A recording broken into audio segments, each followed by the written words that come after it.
السلام علیکم ورحمۃ اللہ تعالی وبرکاتہ۔ امید ہے کہ آپ سب خیریت و عافیت سے ہوں گے۔ اب جو مہینہ آنے والا ہے یہ مبارک مہینہ رمضان المبارک کا ہے۔ نہایت ہی وہ مہینہ وہ چیزیں لے کر آتے ہیں جسے دیکھ کر تمام مسلمانوں کو خوش ہو جانا چاہیے۔ رمضان واحد ایک ایسا مہینہ ہے جو رحمتوں کو لے کر، نعمتوں کو لے کر، برکتوں کو لے کر آتی ہے، اور ہمیں اس مہینے کی قدر کرنی چاہیے۔ تیاریاں ہم نے کیا تیاری کی ہے رمضان کی؟ اگر ہمارے گاؤں میں شادی ہو یا ولیمہ ہو یا منگنی ہو، تو جس طرح ہم تیاری کرتے ہیں، نئے کپڑے سلواتے ہیں، طرح طرح کی چیزیں ہمارے پاس، کپڑے بنواتے ہیں، اپنے بالوں کو بنواتے ہیں، یعنی ہر چیز جو لوگوں کو عزیز لگے ہم ان تمام چیزوں کو کرتے ہیں۔ کیوں؟ انہیں خوش کرنے کے لیے۔ لے لو جس طرح اگر گھر میں کوئی مہمان آئے، اگر جس شان کی مہمان ہو ہم اس کی اتنی عزت کرتے ہیں۔ اگر ہمارے گھر کوئی پیر صاحب آئے، ہمارے پیر صاحب آئے تو ہم کس طرح ان کی تعظیم اور توقیر کریں گے۔ اگر ہمارے چچا آئے یا پھر ہمارے بھائی آئے تو ہم کس شان سے ان کی عظمت کو بیان کریں گے، اور اس کے جو مہمان خاطرداری ہے ہم کس طرح کریں گے، یہ تو سب جانتے ہیں۔ لیکن آپ نے کبھی سوچا کہ ہم ساری زندگی گناہوں میں، ساری زندگی جھوٹ بولنے میں، تو ان تمام گناہوں کو مٹانے کے لیے ایک مہینہ رمضان المبارک جب وہ آئے تو آپ کو چاہیے کہ اس مہینے کے لیے، اس مہینے میں آپ عبادت کریں، مہینے میں عبادت کرے، تراویح پڑھے، نمازیں پڑھے، نوافل زیادہ پڑھے، اور بالخصوص قرآن پڑھے۔ کم سے کم ایک پارہ قرآن پڑھ کر مرحومین کے نام پر بخشے۔ تو ہمیں کس طرح تیاری کرنی چاہیے؟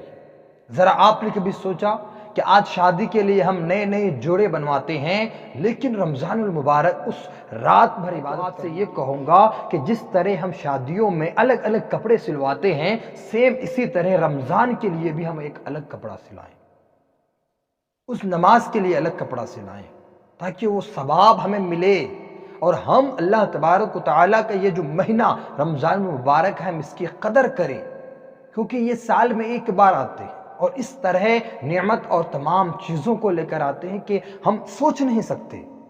ذرا آپ حدیثوں سے پاک بتاؤں گا انشاءاللہ تعالی۔ اللہ کے نبی صلی اللہ علیہ وسلم ارشاد فرماتے ہیں کہ جو شخص رمضان المبارک کے روزے ایمان کے ساتھ رکھے تو گویا ان کے ساری گناہیں معاف ہو جاتی ہیں۔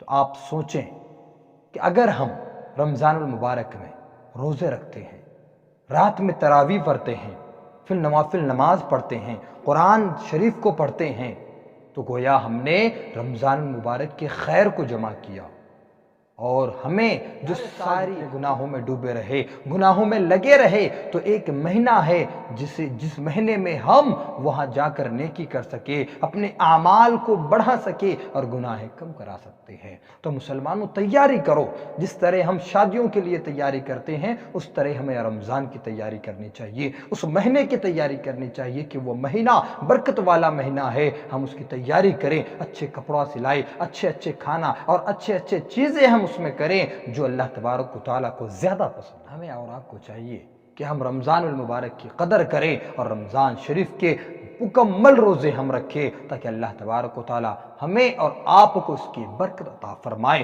تو ہم تیاری کریں۔ کس طرح ہمیں تیاری کرنی چاہیے؟ ہم خود جانتے ہیں کہ جو چیز قدر والی ہوتی ہے ہم اس کی زیادہ قدر کرتے ہیں، زیادہ تعظیم کرتے ہیں، اور زیادہ انہیں اپنانے کی کوشش کرتے ہیں۔ تو مسلمانوں سمجھو، یہ رمضان المبارک کا مہینہ کوئی عام مہینہ نہیں ہے، بہت ہی مبارک مہینہ ہے، اور یہ وہ مہینہ ہے جس میں تمام امتیوں کا، یعنی امت محمدیہ کی بخشش ہوتی ہے۔ تو ہمیں اور آپ کو چاہیے کہ ہم اس مہینے میں کم سے کم زیادہ سے زیادہ روزے رکھیں، اور کیوں نہیں پورے 30 روزے رکھیں، تراویح کی نمازیں بھی پڑھیں، پورے قرآن کو ہم سنیں۔ اللہ تبارک و تعالیٰ اس کی اجر آپ کو ضرور عطا فرمائے۔ اللہ تبارک و تعالیٰ کی بارگاہ میں دعا ہے کہ مولا ہم تمام کو روزے رکھنے اور تراویح پڑھنے کی توفیق عطا۔ آپ لوگوں سے میں گزارش کروں گا کہ اتنی اچھی باتیں جو رمضان المبارک کی کیا تیاری ہمیں کرنی چاہیے، ان تمام باتوں کو آپ ضرور دوسروں تک شیئر کریں، اور اس ویڈیو کو آپ شیئر کریں تاکہ دوسروں کو بھی معلوم چل جائے۔ السلام علیکم۔